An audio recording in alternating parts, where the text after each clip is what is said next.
Yun ho mga motorcycle taxi, sino may hawak noon yung master list nito? Yung mga motorcycle As of riders, opo. Opo, as of March po, nag-issue po ang departamento ng order na LTFRB na po ang hawak oversight, the direct regulatory oversight over the MC taxis. So dito na rin po yan sa LTFRB po. Opo. Doon po naman wala kayong ganung concern na similar here sa TNC tsaka TNVS. Similarly po, kasi ang MC taxi naman po, may mga cap po sila. They are around 7 MTPPs kung tawagin, motorcycle taxi platform providers. No? Mga shampoo sila na binigyan po ng alokasyon during the pilot study. Shampoo yan. Ngayon, ang lumalabas out of the 78,000 na dapat yung parang cap po nila, yung maximum, ang na-report nila is 250,000. So, sumobra po, based on the initial figures, parang sumobra ho sila sa cap. So, ano yan? Parang ganun din? Merong mga hindi naman naka-record sa inyo na rider, na partner noong motorcycle taxi company na nag-bloated din? Ganun din yon? Well, first of all, Manong Ted, no, unlike the TNVS, wala talagang record sa LTFRB po yun kasi marso lang po nabigyan ng department order na ang LTFRB na may regulatory oversight. No? Pero nakita natin na merong ibang MTPPs, no? Ito yung counterpart ng TNC, na sumobra sa cap kasi meron siyang cap of 14,000. Ang report higit sa 14,000 na sabi nila sa DSWD, ito ang motorcycle riders namin. Anong dahilan kung ba't nagkaganon? During that time, if you remember, Manong Ted, this was just a pilot study by Congress, no, na tinask ang DOTR to do the pilot run. So in order to do the pilot run, dinagyan mo ng cap. Ikaw, 14,000. Ikaw, 20. May ganun po. No? So tapos, sinustain lang po yan. The final study report was given in May 2024. Tapos, from then until now, mukhang nagtadagdagan ng motorcycle taxi. More than the allowable cap na binigay dati ng, sige. technical working group. So, iba naman, pero similarly, parang sumobra rin sila.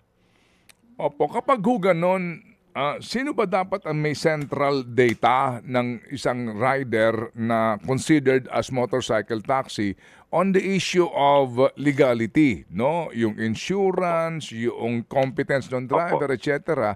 Sino may hawak? Sino ang nakahawak sa record nun? Nang sa ganun din, masiguro din po natin na yung humingi ng ayuda din ay legit na motorcycle taxi rider. Opo. Sad to say, Manong Ted, no?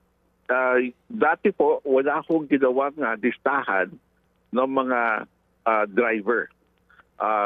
Nung pumasok lang po tayo dito noong Oktubre, hiningin natin lahat ng motorcycle taxi platform providers ng kanilang listahan ng mga drivers, which they submitted last December.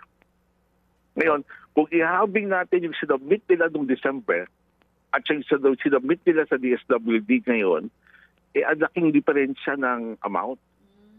Ng bilang. Mas marami yung sinubmit. Mas marami yung sinubmit. Opo, mas marami ang sinubmit sa DSWD. So, kung may violation ba yung operator nito? Halimbawa, itong mga joyride, angkas na ito, move it. Opo. Kung ikaw, parang ganun din, ang tawag nga po ninyo ay nag-onboard ng isang motorcycle rider na hindi pa naman ito, kumbaga, wala pang kaukulang government permit. Yan nga ang isang pinag-aaral. Kasi cap, ang binigay lang Manong Ted before was a cap. Yes, oo. Basta ikaw 15,000. Kung inigay ng TNVS, may particular permit document na ini-issue ang LTFRB. Dito po sa motorcycle taxi, wala akong ganyan. Ano yan? In the absence of a statute, of a law, or regulation? Tama po yun, Manong Ted. Yung motorcycle taxi law is still pending in Congress. So as we speak now, yung lumampas doon sa cap, walang violation tong mga motorcycle TNC na to, if I may say so? My personal point of view, may violation po sila, Manong Ted, no? Kasi pinahintulutan sila at a certain level. Now, if it's Okay. true that they onboarded more than that, and that's a violation of the cap that was given to them. Okay. Itong mga joyride na to, Move It na to, sinong nagbigay sa kanilang permit to operate? Yung cap po there was a technical working group created at the time of the study that provided po the cap. Sino to? Anong government agency? Under DOTR po yan, interagency po yan, nandyan po ang LTO, LTFRB, DOTR, iba-ibang ahensya ng gobyerno kasama po dyan. May private sector representatives din po dyan sa technical working group.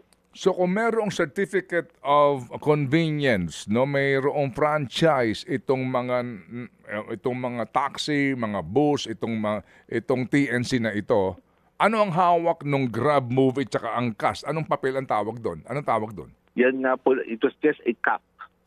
A maximum cap that was given at the time. Kaya yan nga binabago natin, Manong Ted. We will now issue individual permits each and every motorcycle taxi para makatulad na rin po sila like TNVS or jeepney or bus, ganun po. Okay. Wow.